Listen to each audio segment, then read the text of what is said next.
Today's episode is brought to you by Craftsy. Whether you're new to making or looking to advance skills in a favorite hobby, Craftsy is the place to learn.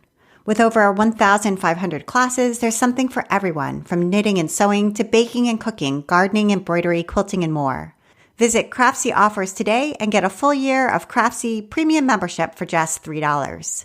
That's 97% off the regular price. Start turning ideas into projects you can be proud of. Thank you so much, Craftsy. And now, here's the show.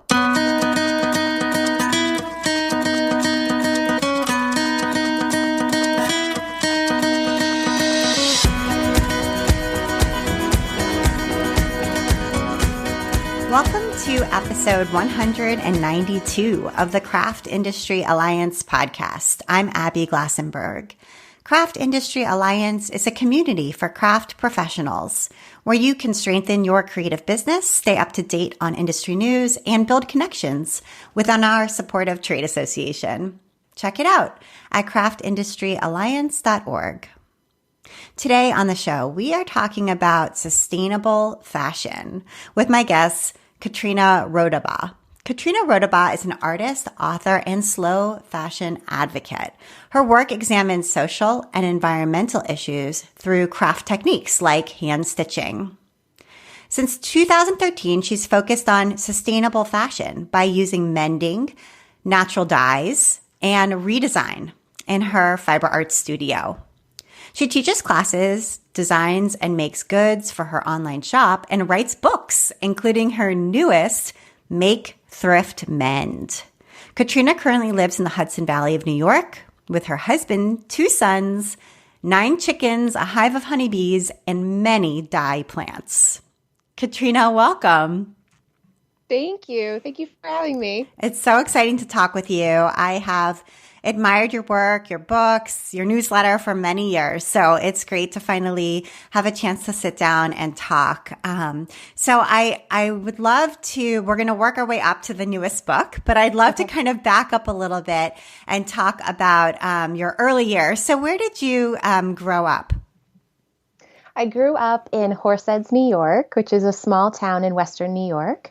I lived there mostly until I was 18. And then I went to college in Ithaca, New York, which is about 45 minutes away from there. So I was in Western New York for the many years of my early life. And what did your parents do for work? So my mother stayed at home, and my father was an optometrist. He was an eye doctor. And he came from a very big family. He was the youngest of 9 and the only one in his family to graduate from college. And my mother's family is from that area of the world back to like the 1600s. So there's like farms and hollows and roads named after my mom. So my family was very much rooted in that small community where we grew up with, a very large extended family as well. Wow. Okay. And do you have siblings? I do. I have a brother and a sister. Okay. And were you all creative, as a kid or into kind of nature and environmental things as well? Yes and no. I mean, my mother always says I give her too much credit, but I feel like all of my work in fiber arts really stemmed from my mom. The thing is, no one in my family would consider themselves an artist. But my mom was always doing some kind of needlework or knitting or quilting. And it was a hobby for her. And then my father was also very much a hobbyist. He was always like working with the fruit trees and, kind of tinkering in the garage kind of thing, when he wasn't at work. And so I feel like I kind of grew up with this understanding of creativity and this relationship to the land. We had 2 acres of land, and we had a small fruit orchard and a pretty big garden at some point. We also had chickens and all sorts of other animals, no large farm animals. So it was just sort of, I think, kind of the norm to be using your hands and to be spending time outside. Okay. Although my mom kind of laughs that, I've kind of taken that to the next level. But yeah, it was in there. Okay, got it. And so when you went to college, did you study something related to some of those sort of, ideas that were in your childhood? Yes and no. It's funny. My father was quite sick when I went to college. He died of cancer my freshman year, and he really wanted me to go to college to study arts. And I thought that was crazy. That was like the least practical thing I'd ever heard. Great. Granted, I was 18 and like, what did I know about being practical, right? But yeah, he really wanted me to go into acting because I had done some performing in the high school plays. And I just thought that was crazy. Like, what was I going to do with a degree in acting? So instead, I went with environmental studies, which turns out was not necessarily any more practical. And it wasn't really until I was in my mid-20s that I started identifying as an artist and I started working. I had been working in the arts, but really turned to my own practice. So my environmental studies was my focus in college. And then I went back for an MFA in creative writing when I was 28. Okay. And in between there, you work for an arts organization of some kind? I did. Yeah. I worked for nonprofit arts organizations from the time I left college until I had my son. So for 12 years, I worked for nonprofit community theaters and galleries and community art spaces in Oakland, California, San Francisco, California, and Brooklyn, Manhattan. And I'm wondering if there were some things that you learned during that stretch of working in an arts-based institution, interacting with the public, with the art appreciator, that you sort of carry forward into the work you're doing now. Yeah, I mean, I learned so much because I didn't go to art school and college. I feel like in so many ways, my arts training came through these practical relationships and these working relationships in these community spaces. And because I worked for a number of arts organizations, from the time I was 22 until I was 34, those mentorships that I had with my bosses, a lot of times, the people who were running the organizations, one of my colleagues joked when I left my last job that his graduate degree had been in the work that he was doing instead of actually going back to college. And I think that's really true. I mean, for people who work in nonprofits, you have to be very resourceful, right? I always worked in small and mid-sized nonprofits. So you're understaffed and you're dealing with limited resources, but your asset is really your relationships in the community. And your asset, I think, is really being a core part of that community. And so I really learned a lot about that from the people that I was working with. Mm-hmm. I can totally relate to that. I worked for a nonprofit as well in between, and very useful, very helpful, and definitely under-resourced. So I totally get that. Yeah. Being creative and showing ingenuity for sure. Exactly. Yeah. Okay. So you went back to school and you did focus on creative writing. And what was that experience like for you? Yeah, so just to kind of like bring the chronology forward. So I left Ithaca College when I was 22 and I moved out to San Francisco. I lived out there for 3 years. And then I moved to Brooklyn, New York, and I was there for 3 years. And when I was in Brooklyn, I think I kind of admitted that I had wanted to study poetry and that I had wanted to study creative writing, although I had argued with my father that it was impractical. I mean, in some point, at that part in my life, I feel like it kind of felt like the most practical choice because it was my passion and because I'd been working in the arts and saw the practical applications, right? What people were doing to make a living. And so I ended up going back to Oakland to go to Mills College to do an MFA in creative writing. But the focus was in poetry. And what actually drew me to Mills at the time was their book art studio. And so they had a letterpress printing and bookbinding program. And as part of my degree, I got to train and then later teach in that studio. So that was very, very formative for me because it was this moment when I could take my interest in handwork. I mean, I've been sewing and doing all kinds of creative work on the side all along. I just never really considered that part of my profession. And it was really in my professor in graduate school in the book arts program who suggested that I was a fiber artist because I kept trying to bring fiber into the book art studio. I was making books out of cloth and running fabric through the letterpress, and just any chance I could get, I kept bringing in fabric and textiles. And she was like, I think you're really a fiber artist. And honestly, I didn't even really know what she meant. Like, I was like, well, what do you mean? Just because I'm working with fabric? And she was like, no. And she kind of sat down with me and really legitimized the training that I'd received with my mother and that my mother had received with her mother in this very kind of like feminist context of, well, just because you didn't go to school for this doesn't mean that you don't have an understanding of this. And that really just opened up the whole world to me. I felt like I had access in a way that I didn't before because I didn't come from an arts family. I didn't have an arts background. Right. And so that was kind of where I feel like it all it all kind of blew apart, and I saw the opportunities to go deeper. Okay. So when you came out of that program, what did you do next? Like, how did you just, sort of shift your career from working at arts nonprofits to something different, or what happened next? Yeah, I didn't shift it. I went right back to working for nonprofits, and I actually worked for the college, which was a nonprofit all the way through. I worked in the office my first year, and then I worked teaching my second year. And then I went right back to working for nonprofit arts, and I was, doing my own work on the nights and weekends. And I was doing really interdisciplinary work at the time. So I had letterpress printed Gertrude Stein poems onto pieces of fabric, and I had selected, I think there were maybe 10 other artists to help make the fabric into dresses and wearable garments. And then I worked with a choreographer and musicians to have dancers getting in and out of these garments as part of this installation. And it took me 3 years, and I got grant funding and all this stuff, but I was doing that on the nights and weekends. I also started my blog around that time. I started participating in the Renegade craft fairs around that time. So I was really kind of working nonstop, right? But I loved it. And my husband's also an artist, and we were just really entrenched in this like Bay Area arts life.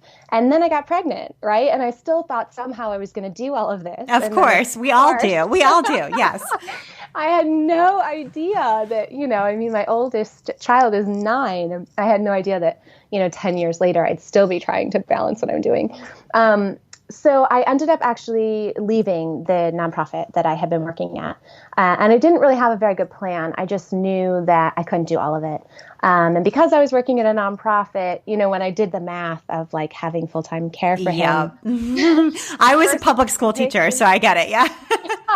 Yeah. That's a real challenge, right? Yeah. And so I made up this crazy formula for myself that I decided I had my nonprofit salary, and then if I was to pay someone to watch my son plus commute time, I looked at what was left, which wasn't very much. And I realized, well, what if I could just make that amount each month, right? Oh. If we could live on this with me working and hiring someone to care for him, what if I could just make that much? And at the time, my husband was fully employed with another arts organization.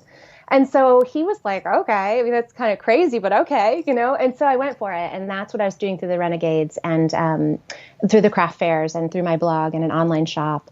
And let's see, he was born in 2011. And then in 2015, my first book came out.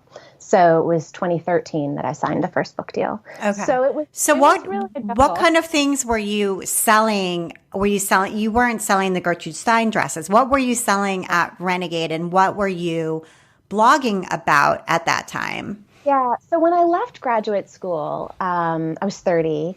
And I felt like I had just had this like really immersive experience with creative community, different than when I've been working in nonprofits, because I was behind the desk, right? I was working in fundraising, and I was working in program development, these sorts of things. And so I felt like I was just really immersed in this creative world. And then when I finished graduate school, I didn't know what was going to replace that. Like, I didn't really know what was going to be my creative community. And so I started blogging because it just held me to a deadline. Every Monday I would blog about what was going on in my studio life. This was before my son was born. And so that's what I did. I just, once a week, I would blog about what I was making, what I was reading, what shows I was going to. And, this was a long time ago. This was a different blog world. Yes. So I started finding other people who were doing the same thing in the Bay Area. And those people became my friends, and that became my creative community. And at that time, I was really experimenting with a lot. I was still using recycled materials. The Gertrude Stein garments were also worked on recycled fabric. But I was making softy monsters out of cut up sweaters. And I was still letterpress printing note cards and notebooks. I was making these handmade mobiles and these soft sculptures out of, bits of fabric and things like that. Garlands. I did a lot of paper garlands. So I was still really working between paper and fabric at the time. And then the interdisciplinary work that I was doing was usually grant funded. I also started it's funny, all the roles. I started designing sets and costumes because my husband worked in performance. So a lot of our friends were putting shows together, and I would design for them. I really kind of just pieced it together those first couple of years. Okay. And so you mentioned getting your book deal, and I wondered what sort of how that came to be. What were you creating that caught the attention of the publisher? Your first book is also with Abrams, is that right? No, my first book was actually the Paper Playhouse. Oh, that's right. The Paper Playhouse. Yeah. Awesome art projects for kids using paper boxes and books. Right. That's right. Yeah. So that came out in 2015. So I was writing it in like 2013, 2014. And it was about upcycled paper crafts for or with kids. And so there were, paper, again, kind of the work I was selling in my Etsy shop and at the craft fairs, translating that to the book. So paper garlands out of like the insides of envelopes, right? And making book sculptures and that kind of thing, lemonade stands out of cardboard boxes. So that was my first book, and that was actually with Corey Book. Okay. All right. Great. And so did they find you through your blog, or did you reach out to them with a proposal? Kind of both. I had actually been, someone reached out to me through my blog to write a similar book, and it didn't end up happening. And then I was talking to a friend of mine who had just published with Corey, and she was like, well, that's crazy. You have this whole proposal. You even have sample projects. You should just shop it around.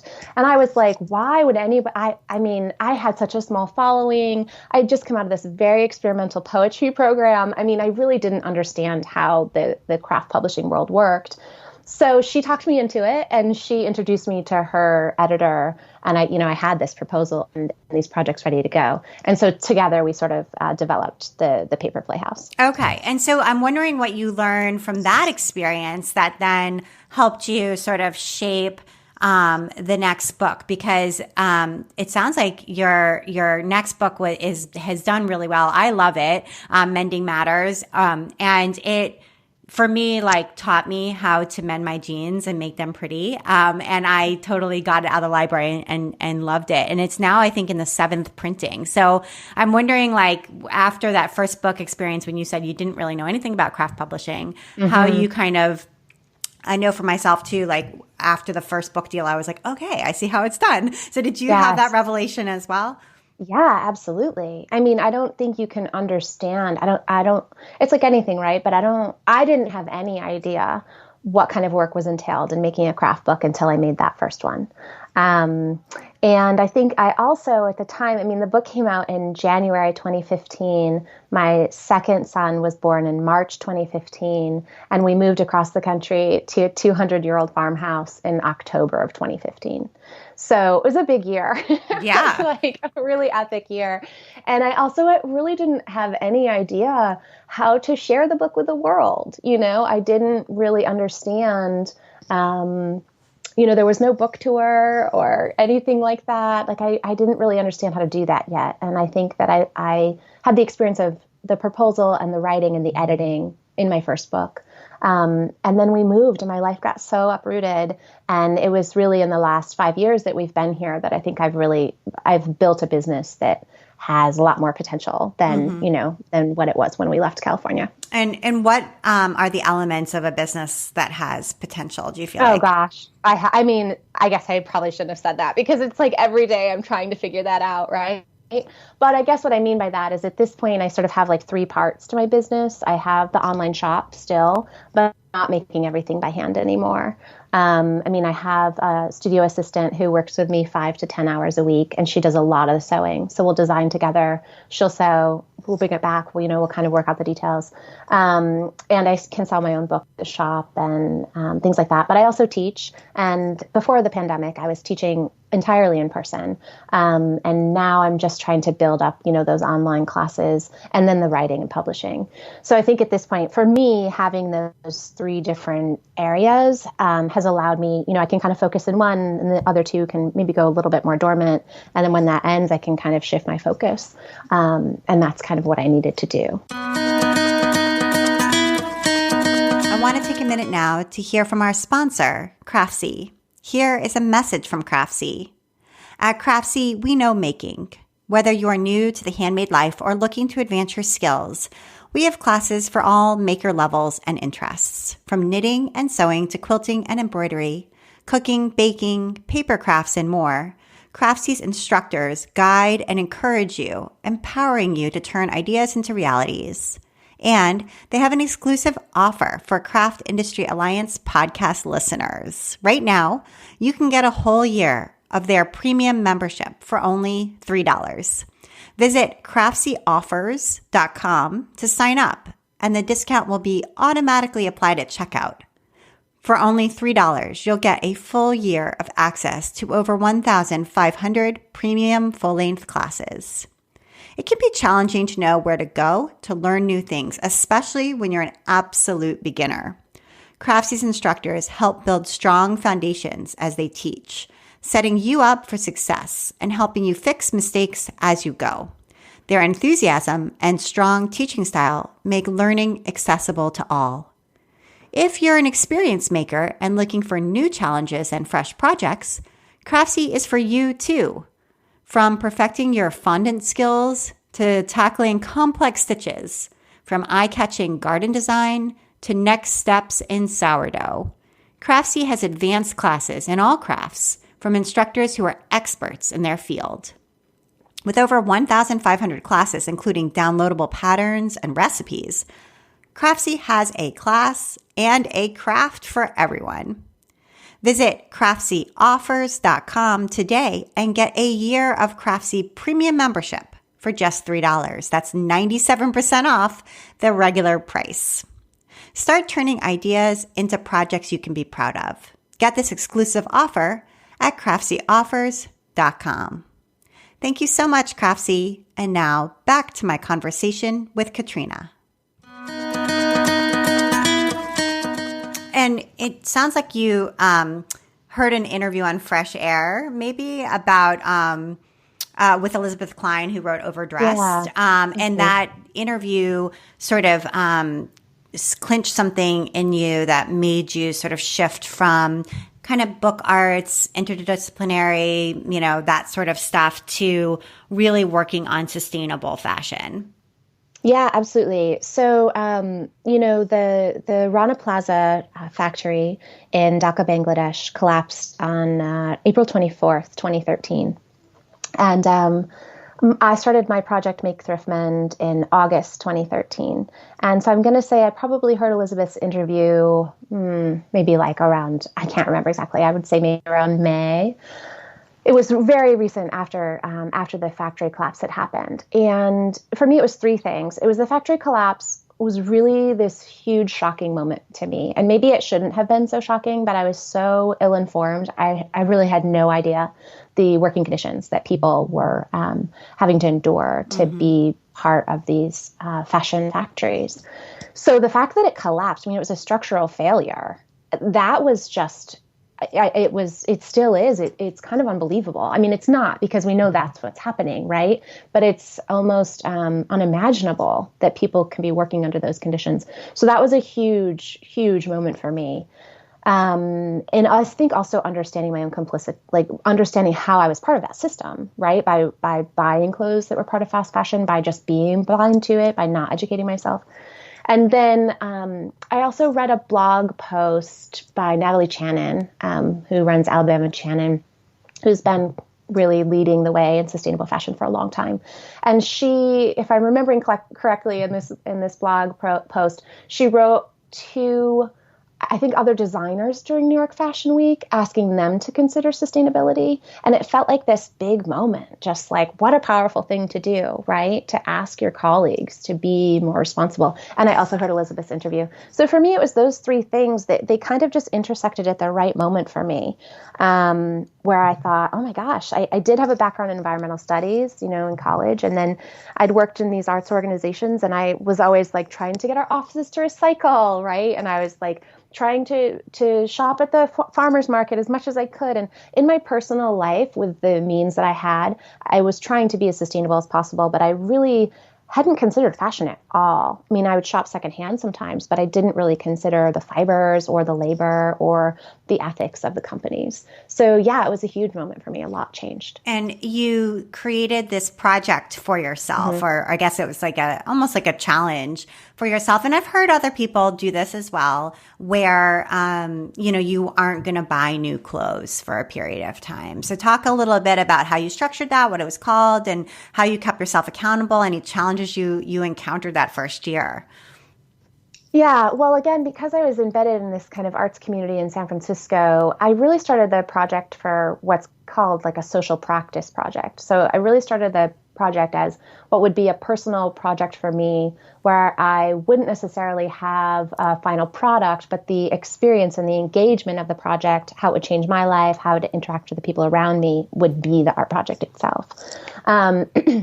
So people have referred to it a lot as a fashion fast. And yes, that's what it was. But it really came out of this place of, okay, I want to put the emphasis in this on the process instead of putting the emphasis on the product, right? So instead of making an installation, I'm going to document my process and how this changes me. And so that was my idea. And I was going to do that for a year. August 2013 till August 2014 was what I thought. And I felt like I just needed to kind of press pause. And if I gave myself this period of time, which felt very challenging, right? A year without new clothing, that felt like a long time. But I knew I kind of had to push myself. It couldn't be a month or 2 months because that seemed too manageable in a way, right? Like I wanted to really push myself to change my habits. So I called the project Make Thrift Mend, and that's where the phrase comes from. And I wanted to focus on making simple garments, which was something I'd actually done in college for extra money. I sewed and sold dresses at a local boutique when I was in college. And so I thought, okay, well, I know how to make certain patterns. Like, let me try this. So I was going to make simple garments and shop secondhand and mend what I already owned. And that's what I did for a year. And, there were things, this was 2013. So there were things that were really challenging, like underwear was impossible. Socks and underwear is really hard. And now there's a lot more options for that. And so I did the first year of it and I felt like I hadn't gone deep enough. And so I wanted to do it for another year. And now it's my 8th year of it. And I never went back to that sort of just that kind of like impulse shopping or fast fashion shopping. Just that kind of can come out of a place of habit, right?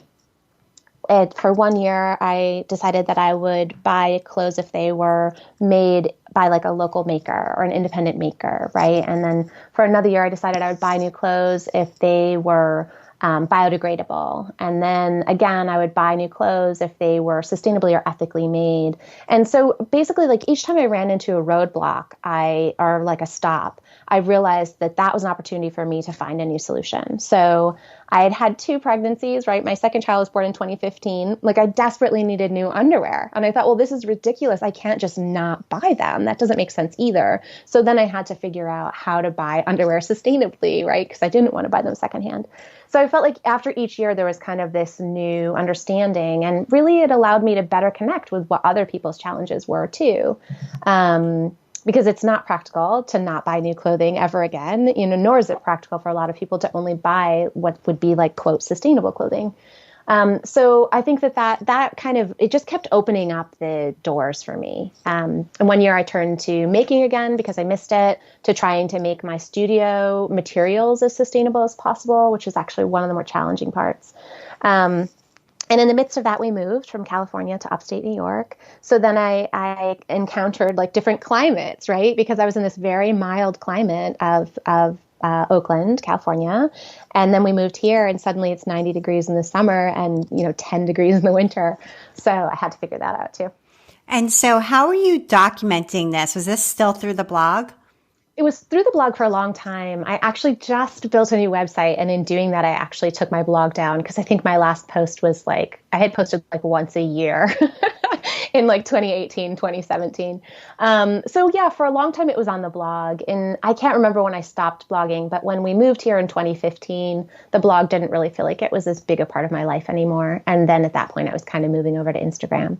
So yeah, I documented through Instagram and I documented on my website, in my classes, with photographs and a portfolio and that kind of thing. But at some point, I think I stopped documenting because I was just living it. And right. I realized that it was no longer this 1 year project, right? And it had kind of become a way of life. So how did this become a book? Because the new book that just came out is by the same name. And so I'm imagining Make Thrift Mend in some way or let's actually even go back to the first book, not the first book, the second book, the book in between, so how did that one become a book, Mending Matters? Because it sounds like mending was part of this project. It wasn't the only part, but it was a part of this project. And you had written a book before, and you were developing an audience both through the blog and then later through Instagram. So it sounds like you also really enjoy writing. And I can tell from your newsletter that you have a flair for writing, like you write very well. So I wondered how this book, Mending Matters, came to be. Well, so let's see. So I started the project in 2013, and I think that's around, if I had to guess, that's around when I started teaching in the Bay Area. Maybe later, maybe it was like 2014. But I was teaching some classes based on the material in the paper playhouse, right? So like these upcycled paper projects and these kind of paper sculpture, things like that. So I was doing that. And then someone asked me to teach mending because I came in with my mended jeans, right? Oh, okay. You were wearing them. Jeans. Yeah. Yeah, probably. And I thought, I was literally shocked. I was like, wow, teach mending. Like, why would you want me to teach you that? Right? Well, you were so ahead of the game because like now mending, is everywhere. But, back then the look of those jeans with the visible stitching and everything, that just didn't seem to exist back then. Yeah, I think that it was something for me in the project, and which was totally created, right? I created the parameters of the project, but in the parameters of the project, I couldn't just go and buy new jeans. And because I was, playing on the sidewalk with my toddler, and then I was pregnant again, I also really wanted to keep the jeans I already had. I think when you're between, pregnancy and breastfeeding and another pregnancy, the clothes that fit become really precious, right? Like they become really precious, and you don't want to replace them for these temporary periods of time. And so I couldn't go buy new ones. And so that's how I had mended them, or figured out how to mend them. It was a lot of trial and error. But anyway, so someone had asked me to teach mending, and I just thought, gosh, this is crazy. No one's going to come, I designed the class and thought well, no one's going to come. And it sold out. And that was just shocking to me. And so then I started teaching mending classes in the Bay Area before we moved here.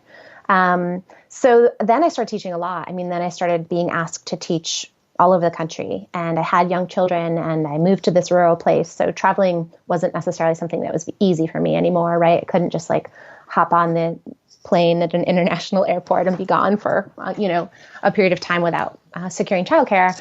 So I would teach when I could, or I would teach regionally, that sort of thing. And people just kept asking me to teach. I had a lot of demand for teaching right around when I started writing Mending Matters. And so I kind of thought, well, I've written a book and I know how to do that. And now I had, settled into my life in upstate New York. And I thought, well, let's try it. Let's see how this goes. And so I wrote a proposal for a book on mending. Okay. And looked for an agent. And then, we worked on the proposal together, and we shopped around to publishers, and then Mending Matters was born.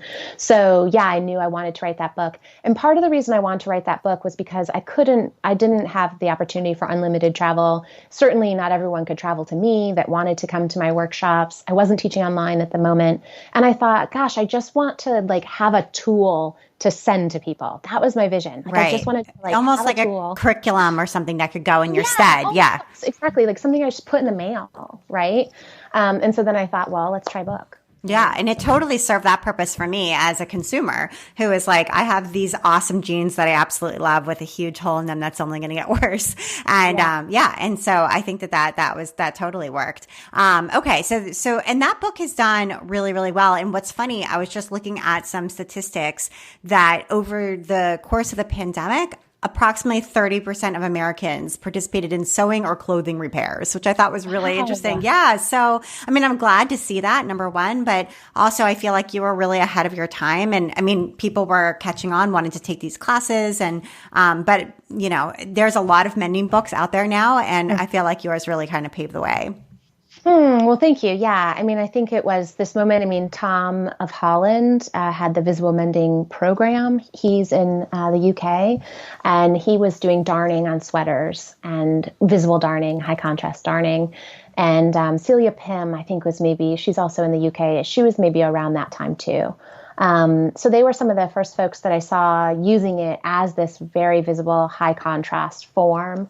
And then of course there's a very long history of boro mending in Japan. And then when you start looking around the world, you realize that cultures had their specific way of building and repairing garments and textiles because they were precious materials, right? And because you couldn't, even my grandmother, when I look at her quilts, my great grandmother's quilts, and study the fabrics in her quilts and things like that. And these were precious fabrics, right? She couldn't just like walk down to the fabric store and buy many yards worth of new fabric. Right. So then you start, looking around and noticing that like different cultures had ways of mending and darning and just, of course, like sewing and stitching, right?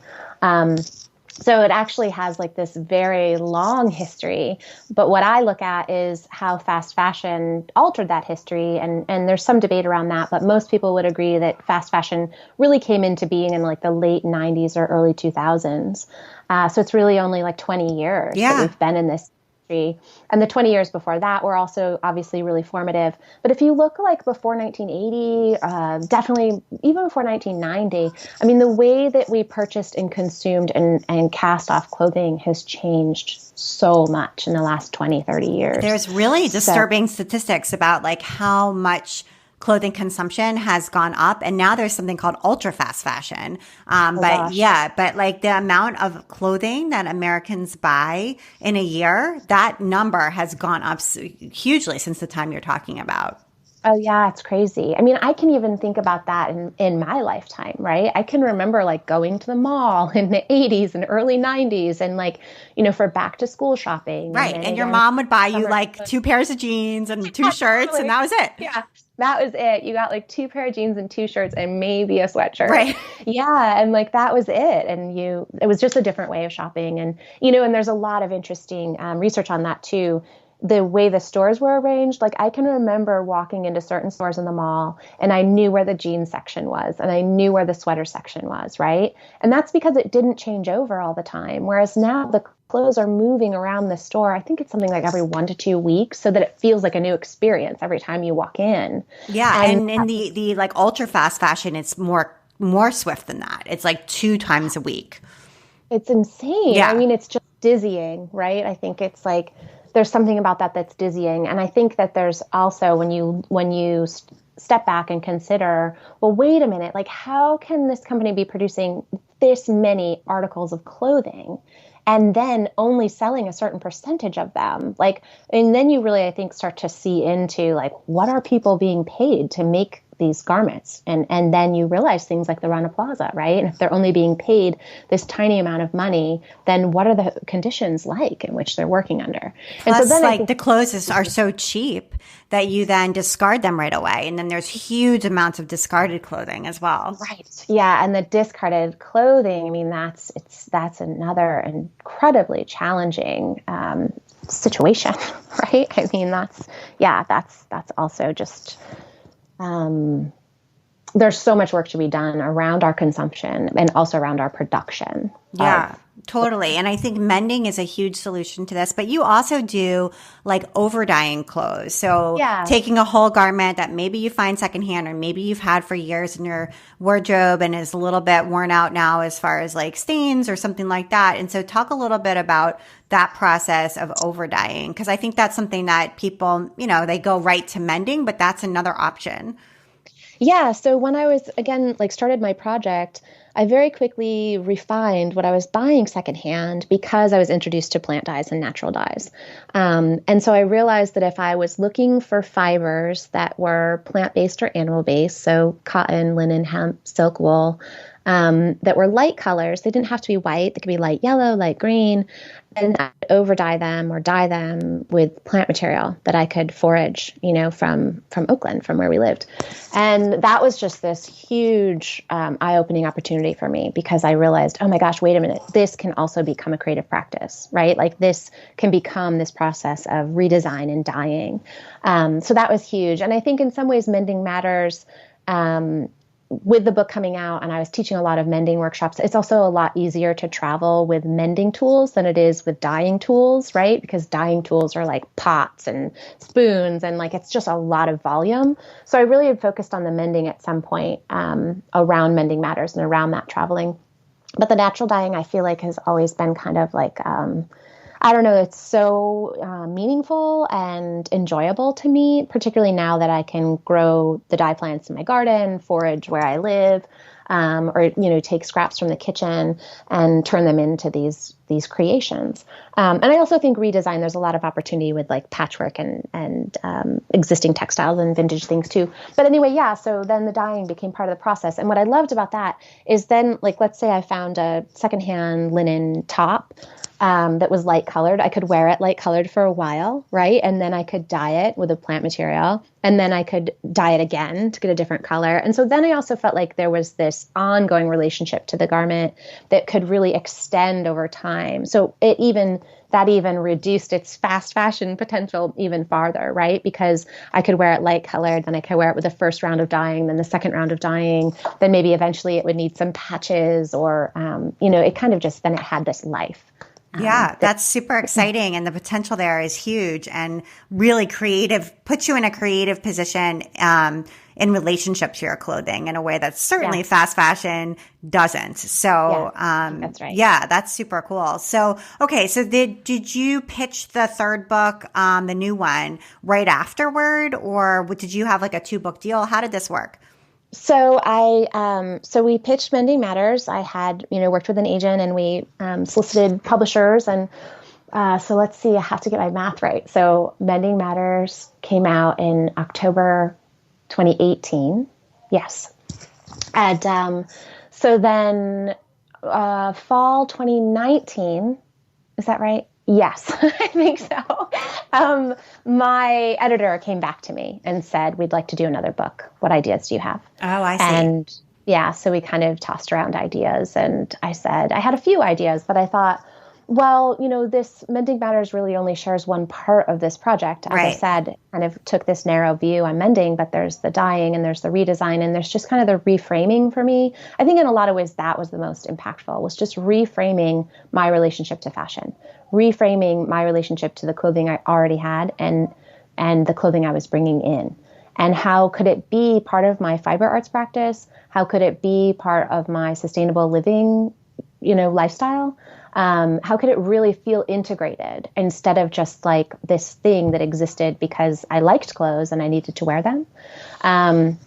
So yeah, and she agreed. She thought, yeah, okay, let's tell the whole story. And so then we developed Make Thrift Mend. All right, and this is the whole story. So for people who are like, wow, this is so cool, this is the book for you because you really are going to get to dive in and get the whole story. And I think that that's really exciting. And I wondered now, I mean, you were talking with the very first book, the one that was about paper crafting, that you didn't really have a way to tell the world about your book. Like you were a little bit in that spot. And now you have Instagram. You're very good at Instagram. You have 56.7 thousand followers there right now from this morning. And so I wondered if you could talk a little bit about how you use Instagram, sort of how you think about the platform, and maybe if you have kind of, some strategy ideas there that you could share. I think that's something that people really want to work on and improve on. And so hearing from somebody who's doing it successfully is really helpful. Oh, goodness. Yeah, I mean, I think I didn't really intentionally grow my Instagram platform. When Mending Matters came out, I had a following, I had a community on Instagram, but like I said, which isn't to say it's not intentional now, or which isn't to say it's not a business tool now, because it is. It's absolutely a big part of my business, Instagram. But I didn't go into it wanting to create a platform, if that makes sense. Yeah. Like, I went into the blog because I was lonely. Right. I just finished graduate school, right? And I wanted to find a creative community where I lived, and I did. And I found some really dear friends and really incredible artists through that blog. And then blogs kind of phased out, and we all kind of moved over to Instagram together. I mean, there was a moment on Facebook, there was a moment on Flickr, right? Yeah. There were these kind of evolutions until it became Instagram. And I think even when I moved here in 2015, it really still felt like a very personal place to share. And I kind of decided early on in my motherhood that I didn't necessarily want to share a lot about my children and my mothering. I wanted my online work to be a reflection of my studio. And that's how I even would like conceive of it. Every time I sat down to write a blog or every time I sat down for a social media post is like, how can I bring you into my studio today? Right. And in the beginning, it was very literal. It was like, here's my desk, right? Here's what's on my desk. Let me show you. So I think because it came from that place and because Make Thrift Mend also came from just really being this personal project that I felt this real passion for, that was in the beginning outside of my work life. It was, I had this work, full-time work in nonprofits, and then I was a mom kind of trying to figure it out in craft. And so I think because of that, I had this ability to enter it as a human, as a person, right? And that I wanted to be there to connect with other people. And that's changed a lot in the last couple of years. I mean, the last maybe 2 years. The app has changed a lot and the way that we're using it has changed a lot. So I feel like the way that I got started is in some ways not necessarily fair because I don't know how possible that is now. And I don't know what that would feel like now. So what is different? What is different now than I mean, I think coming in to all of these things with your own personal curiosity and desire to connect is always a good, way to go. So, cause it's truly you and what you truly feel and want to do. But you're right that the app is very different. The expectations are very different. So how do you think it's changed? Well, I mean, I think a couple of things that change, and I watched this happen in the craft world, the craft fair world also. I think it changes, and I just want to say very clearly, I don't necessarily know that this is a good or bad thing. It's just what changes, right? I think it changes when people come in with professional skills around branding and marketing, and can use those skills or hire those skills or whatever to promote their work in a way that the other folks there don't have access to, right? So I watched this happen in the craft fairs, and I watched it go from like, we all kind of just like had our folding tables, and we'd like put up our folding tables and throw our tablecloths on them and put all our goods out, right? Because like the people I was sharing booths with, we all had other jobs. I mean, school teachers and people who were adjunct professors, and we had other jobs, and we were doing the craft fairs on the weekends. And then I watched it change, where then people came in with their booths were professionally designed and professionally branded, right? And so that was very different. That was a very different feel in terms of that kind of just like sharing something that does feel personal and again, very part of the process versus sharing this like professional product. And even the packaging, I mean, oh my gosh, the amount of time I spend now considering packaging and shipping, it's a huge part of my business with an online shop, right? So I think those things change. And I think a big thing that's changed with Instagram is sponsorship. And I think a big thing that's changed are, sponsorships and partnerships. And now you have this app, which can still be so beautiful and so meaningful. And I've made so many dear friends there. But you also now have all these huge companies, giant corporations with teams, social media teams, right? Doing the same thing that I'm doing when it's me here and this, third bedroom of our house is my studio. And this is where the shipping and this is where the writing and this is where the teaching is all coming out of, unless it's warm enough weather that I can be in the barn.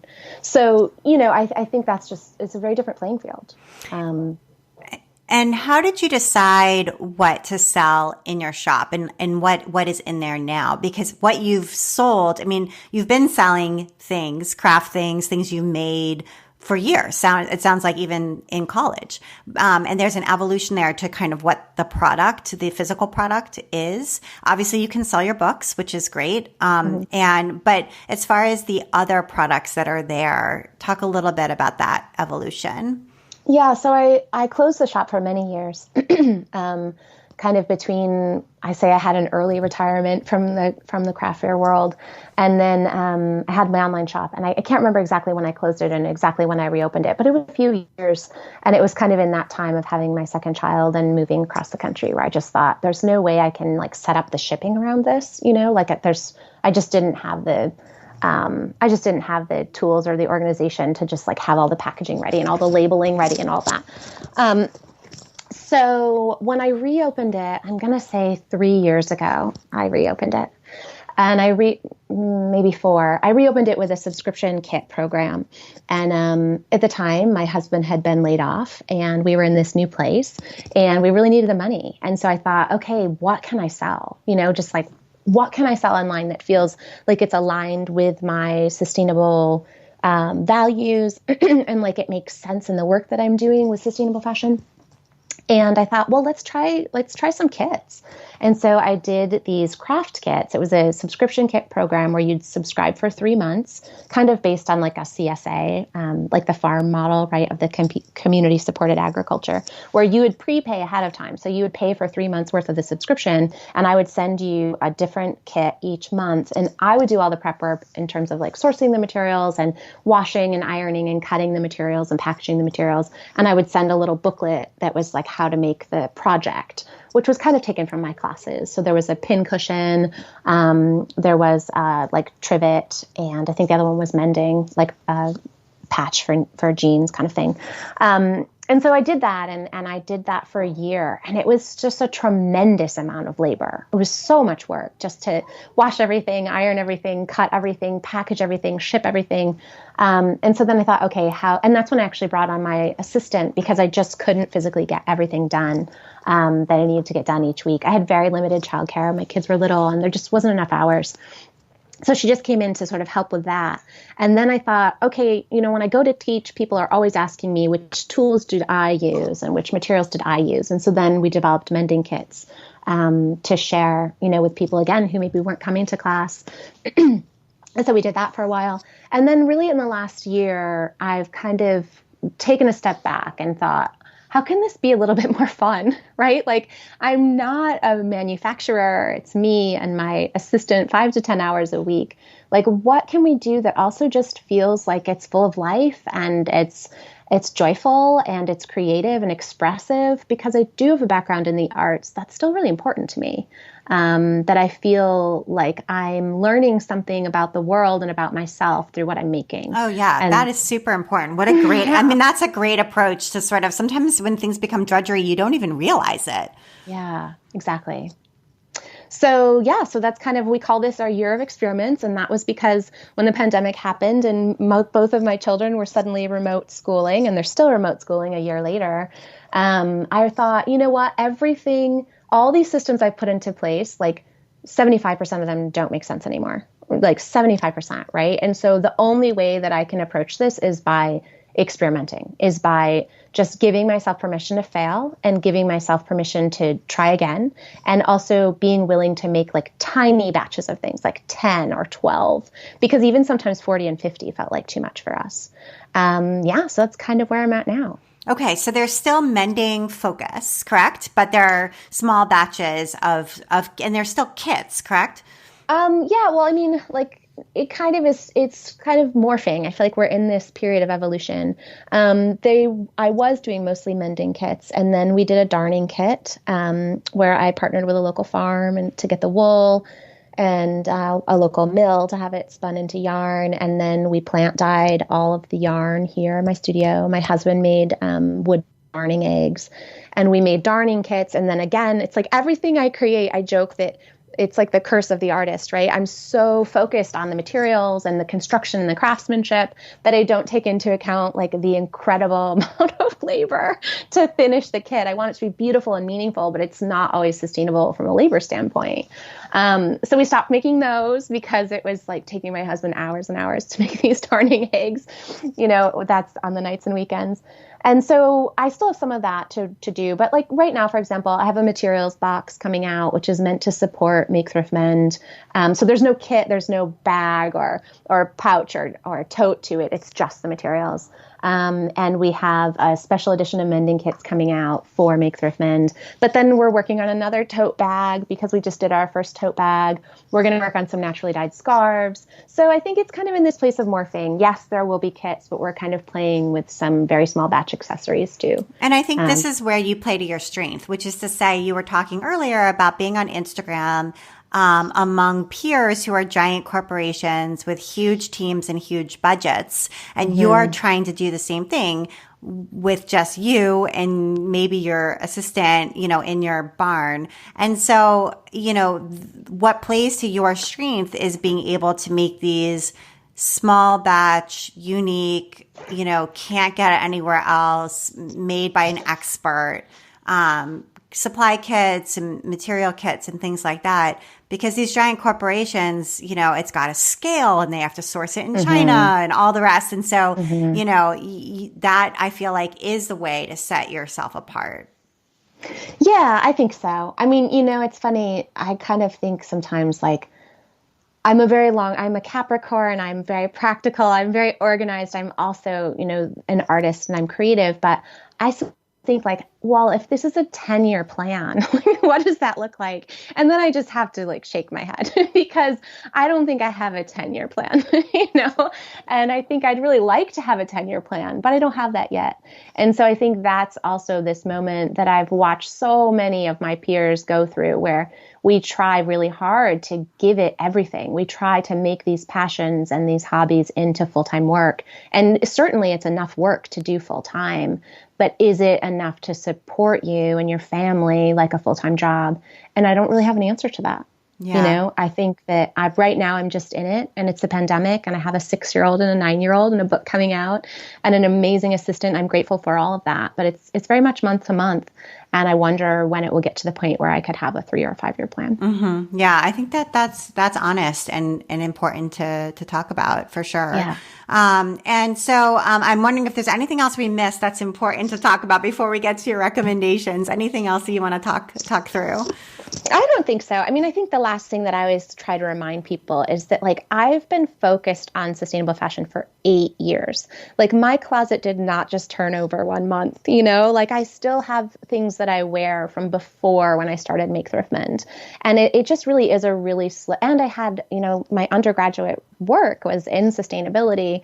And then I spent years working in the arts. So I just think sometimes people get really frustrated that they can't find solutions faster or that they're not like getting it right. And I just always want to remind people that it's a really slow practice, and it's going to take time. It's going to take time to feel embodied. It's going to take time to feel aligned, and that's okay. It can take time, and that can still be really important. Thank you for that reminder. I think that's really comforting to hear. And you have a few recommendations, and I want to make sure we have time for those as well. So Sonia Phillip, who's been on this podcast many moons ago, has a book out, which is amazing. I'm so glad she has a book out with her 100 Acts of Sewing. So it sounds like you have a copy of it. And how are you? Yeah, how are you enjoying that one?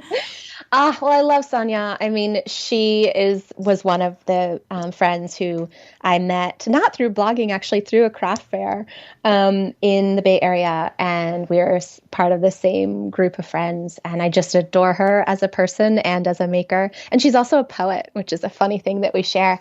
She also went to the same graduate program as I did to study poetry.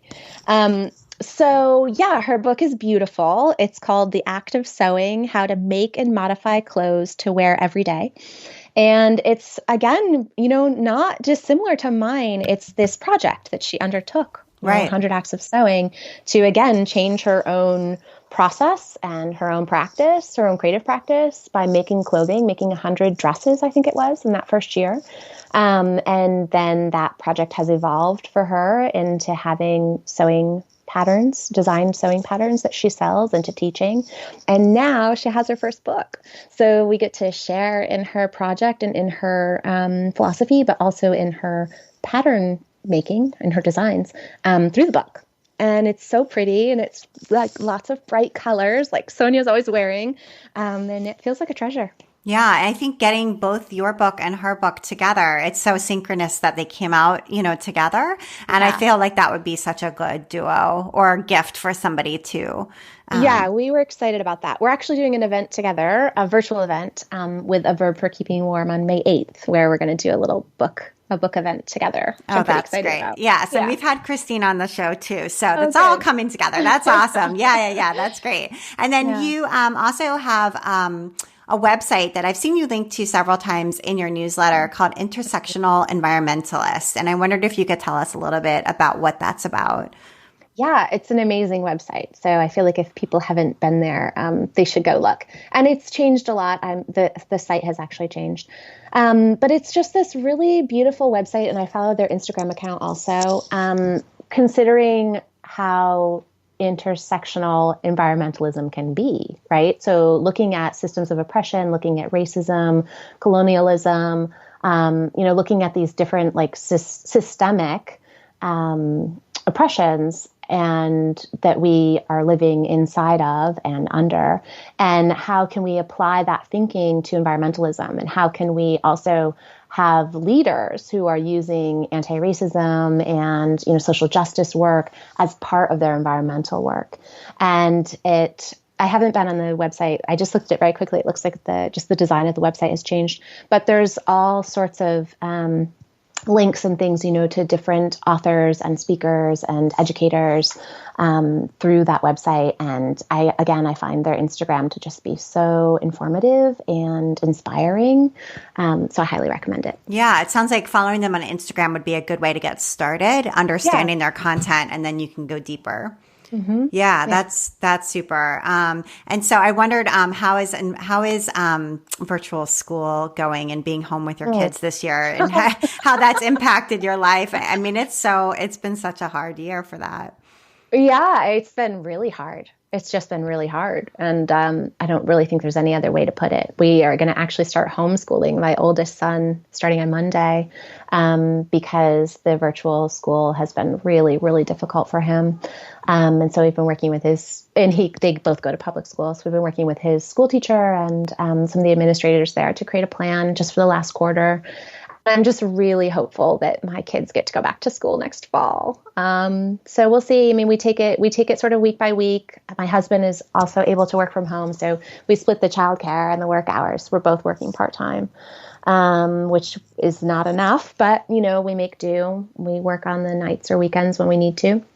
We've scaled back. I've scaled back as much as I possibly can. One of the reasons I waited to teach at all online is because, particularly with live classes, that means I have to be somewhere at a specific time. And that's been the most challenging. Yeah. Emails or things like that, I can respond to as the day allows with the kids in remote school. But with something like having to show up to teach a class, you have to kind of have everything in order, and it hasn't been very orderly. Yeah.